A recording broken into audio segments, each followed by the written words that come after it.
A young Marine, just 18 years old, killed in a car accident on his way to work. Tonight, as his family tries to cope with the tragedy, they're calling on Maryland to take action and remove the controversial guardrail involved in the accident. Consumer investigative reporter Susan Hogan has been reporting on these guardrails for months and is here now with a story. Susan? This is so heartbreaking. Well, Michael Carter Jr. is not the first person to die after crashing into a Wrc X-Lite guardrail, but his mother is doing what she can to make sure he's the last. Around his family, he was very quiet. He didn't have a lot to say, but when he said something, it meant something. Sandra Johnson Carter describes her son Michael as loving, humble, hardworking. I knew that whatever the challenge was, he would push 100% and make it. Carter was the youngest of 6 children. His oldest sister, Jasmine, remembers him as the good kid. He never gave my mom any issues. He never had to worry. Only 18 years old, Carter was just starting a career in the Marines. The morning of February 7th, he was driving to the recruiting office where he worked on Maryland's Eastern Shore.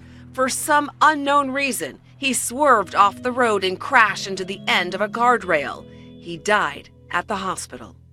A senseless crash. And I'd lost something that was close to me. Because he was like my right arm. I did everything with him and for him all his life. Carter's family went through the motions, planning a memorial service and burial at Arlington National Cemetery. But Carter's mother couldn't stop thinking about that accident, so she got on the computer and typed in "death by guardrail." And then I started just reading more and getting more information, and come to find out that he was not the only person that had been killed by hitting an X-Lite in terminal. At least 7 other people have died after crashing into X-Lite guardrail end pieces.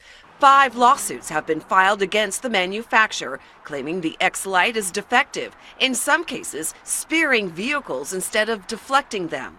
Maryland State Police and the State Highway Administration are still investigating Carter's crash and have not determined whether the X-Lite was at fault. These photos from the accident scene show the guardrail was ripped off. Right now we have no information to indicate that it did pierce the vehicle. So that's the whole idea of waiting for the reconstruction report. But Carter's mother isn't waiting. She's written a letter to Governor Larry Hogan and other state officials urging them to remove the more than 900 X-Lites already installed on Maryland's roads.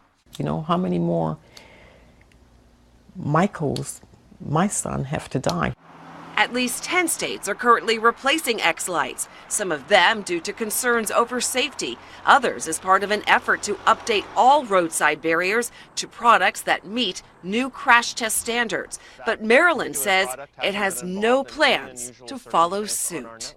We'll certainly continue to listen to our partners in other states going forward, but just because one state does something doesn't mean that we're going to follow blindly and lockstep behind. An answer that doesn't sit well with Carter's mother.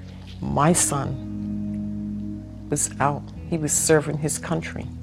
And I want his country, I want Maryland to serve him by removing these products. Now, the X-Lite is no longer being installed because it does not meet updated crash test standards, but thousands of the guardrail end pieces are already in place all across the country. Now, the maker of X-Lite, Lindsay Transportation Solutions, sent News 4 a statement reading in part, "There is no road safety equipment that can prevent injury every time a driver fails to stay on the road. When properly installed and maintained, roadside hardware like X-Lite will reduce the number and severity of injuries sustained in car accidents." There is no standing in between a mom and who's just lost a child. Very strong of her to share her story with you. Yeah, she was so brave. Susan, thank you. You're welcome. 3 months after a Maryland Marine died in a car accident, News 4 is getting answers for his family. Private First Class Michael Carter Jr. was killed when his car hit a guardrail end piece that's been the focus of a News 4 consumer investigation for months. Susan Hogan is here with the new developments in a story you'll see only on News 4. Susan? Well, that's right. So a number of lawsuits have been filed against the manufacturer of the guardrail end cap, claiming it is defective. The state is still investigating Carter's crash and hasn't determined what role the guardrail played in his death. But his mother has already started her fight to have the product removed from Maryland's roads. I just never thought that I would be going through this ever in my life. Sandra Johnson Carter carries her son's photo in military boots everywhere, a reminder of the battle she's now fighting. I'm not going to stop. I'm not going to give up this fight. I'm going to write letters to everyone who I think could have a role in having this product removed. That product, this guardrail end piece known as the X-Lite. 18-year-old Michael Carter Jr. died February 7th after running off the road and hitting one of these on the Eastern Shore. A News 4 consumer investigation has found at least 7 other people have died after crashing into X-Lites. This video from the manufacturer's website shows what the guardrail should do when it's hit, but in some cases, it has pierced vehicles instead. That doesn't appear to have happened in Carter's accident, but this photo shows the guardrail bent and ripped off. News 4 was granted exclusive access to see the evidence. The crumpled piece of metal is now sitting in a warehouse. State highway officials will determine whether the guardrail functioned properly once they receive the final report from the Maryland State Police. A preliminary report said that would take 30 to 45 days to complete. We were later told it could be 90 days. Have you ever heard from the state police with an update as to where the investigation stands? I haven't received an update since I last contacted and spoke to them, and that would have been in March. We contacted state police for an update as well. When we didn't get any answers, we decided to ask the governor about it. Do you know where this investigation stands? I really don't. I know it's still under investigation, so we're not able to really talk about it. I don't have any more details than you do, but... We let the governor know that Carter's family had never been contacted by his office, nor the State Highway Administration about the investigation. Later that same day, his mother received a call from the SHA. He offered his condolences to the death of Michael, and again repeated the fact that Maryland would not knowingly have products out there that will cause the loss of life. Then a letter from the governor himself saying in part, "It was recently brought to my attention that you have not been satisfied with the state's response to your inquiries regarding Maryland's use of X-Lite guardrails. For that, I apologize. We should have done better." After we reached out to state police once again, we were told that the final report is expected in the near future, and Sandra received a phone call from the investigator saying he hoped it would be this week. I definitely feel that if News 4 was not on top of this, that this would have been a problem that would have been swept under the rug and just went away. Now, in the 3 months since her son's death, Sandra has taken on the role of activist to have these guardrails removed, and she is already seeing results. We will have that part of our story tonight at 11. I'm not going to stop. I'm not going to give up this fight. Sandra Johnson Carter is a mother on a mission. Her son, Michael Carter Jr., died 3 months ago after crashing into an X-Lite guardrail. Not long after the accident, she learned he's not the only one. There have been several. A guardrail pierced her car and she was killed instantly. We first introduced you to Steve Eimers last fall. His 17-year-old daughter, Hannah, died in 2016 after hitting an X-Lite in Tennessee. And I want a national recall of the X-Lite. Maybe my son would still be alive. Johnson Carter recently joined Eimers in Tennessee to testify in front of the state legislature. Lawmakers there ultimately passed a joint resolution calling for a national recall of the X-Lite, and the governor signed it last week. I want Maryland to act like the state of Tennessee. Johnson Carter is now pushing Maryland to remove the hundreds of X-Lites already in place in the state, and she's found support in one lawmaker.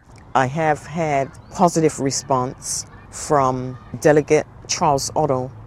Delegate Charles Otto serves on the Environment and Transportation Committee in Maryland's House of Delegates. He tells News 4 he is working to have the X-Lites removed. If there's alternative barriers there, we need to put them in place. I think it's not just helping their families. Nothing's going to bring back their loss, but it's certainly we can keep other families from suffering the same thing. Maryland State Police are still investigating Carter's crash. Once the final report is in, the State Highway Administration will determine whether the guardrail functioned properly. But no matter the outcome, Carter's mother says she won't give up her fight. Not just Maryland, but the other states that have the X-Lites up. Push even harder with them to have them removed. We asked the Federal Highway Administration about the state of Tennessee's resolution urging a national recall. The agency sent us a statement saying, in part, our research and repeated calls for information from the states do not support claims that this specific type of guardrail performs differently than others. There is some new information in the News 4 consumer investigation that involves controversial guardrails that line our roads. Maryland State Police have released their final report in an accident that claimed the life of a young Marine. Consumer investigative reporter Susan Hogan with the latest developments. Well, we've been telling you about the concerns surrounding the X-Lite guardrail end pieces for months now. Several lawsuits claim that they are defective and in some cases are actually making accidents worse. Michael Carter Jr. died after crashing into an X-Lite on Route 13 in Princess Anne in February. Now, Carter was driving to work at the Marine Corps Recruiting Center in Salisbury. Maryland State Police say Carter drifted off the left side of the road, then overcorrected and hit the guardrail on the right shoulder. They believe he was drowsy and say tests showed no drugs or alcohol in his system. Carter was wearing his seatbelt. Investigators estimate that Carter was driving about 64 miles an hour when he drifted, and his car was going about 42 miles an hour when it actually impacted that guardrail. Now, the Maryland State Highway Administration will now evaluate that report and determine whether the guardrail actually functioned properly in the crash. The manufacturer, meantime, of that guardrail, the X-Lite, they say it is safe and it has passed crash tests. Back to you. A major change is coming to some of our roads following a News 4 consumer investigation. We've been telling you for months about the safety concerns surrounding a particular type of guardrail. Consumer investigative reporter Susan Hogan is here with the action now being taken by transportation officials. Susan? Well, that's right. So the controversy centers around this particular type of guardrail end piece known as the X-Lite. Several lawsuits claim it is defective. We've shown you how it has actually spared vehicles in accidents with sometimes deadly consequences. Tonight, Maryland is working to remove X-Lites from its roads. I'm fighting that so that no other family has to be here. But we first introduced you to Steve Eimers last fall. His 17-year-old daughter Hannah was killed after crashing into an X-Lite in Tennessee in 2016. A guardrail pierced her car and she was killed instantly. Eimers learned his daughter was not the only one to die this way. For the last year and a half, he has met with state and federal officials all over the country, pushing to have the guardrails removed. And I just never thought that I would be going through this ever in my life. Earlier this year, this Maryland mother joined his fight. Sandra Johnson Carter's son Michael died after hitting an X-Lite on the Eastern Shore in February. She started her own campaign to have the X-Lites removed from Maryland's roads. She found support in one state lawmaker, but she won't need that anymore. The Maryland State Highway Administration has now decided to replace all X-Lites currently installed in the state. There are about 1,000 of them. It's a small percentage of the 52+ thousand that we have out there today. SHA Administrator Greg Slater says the work will begin immediately. He tells News 4 that X-Lites on roads with a speed limit of 55 or faster will be removed first. Slater delivered the news to Johnson Carter personally last Friday during a meeting at her home. They were sympathetic, they were warm, they were kind, and they made it about me, my family, and my son. And the removal of the X-Lites just put the icing on the top of the cake. I did a lot of listening. I wanted to talk to Mrs. Carter and really learn about Michael, and she is an amazing woman, and he was an amazing young man, and it was really important for me to hear her perspective on Michael's crash. Slater tells News 4 that the SHA was unable to determine whether the guardrail failed in Carter's crash. He calls the state's decision to remove X-Lites an engineering-based one. But Carter's mom believes a combination of factors led to the call. I believe that Mike's death and Steve Eimer's work may have helped in the decision. I don't think I would be here today at all without News 4 helping, making phone calls, following up, and staying on the story. She's now shedding tears of joy instead of heartbreak for the first time since her son's death. No one else will die the way my son or died. Maryland roadways are going to be safe, and that makes me happy. These are tears of joy.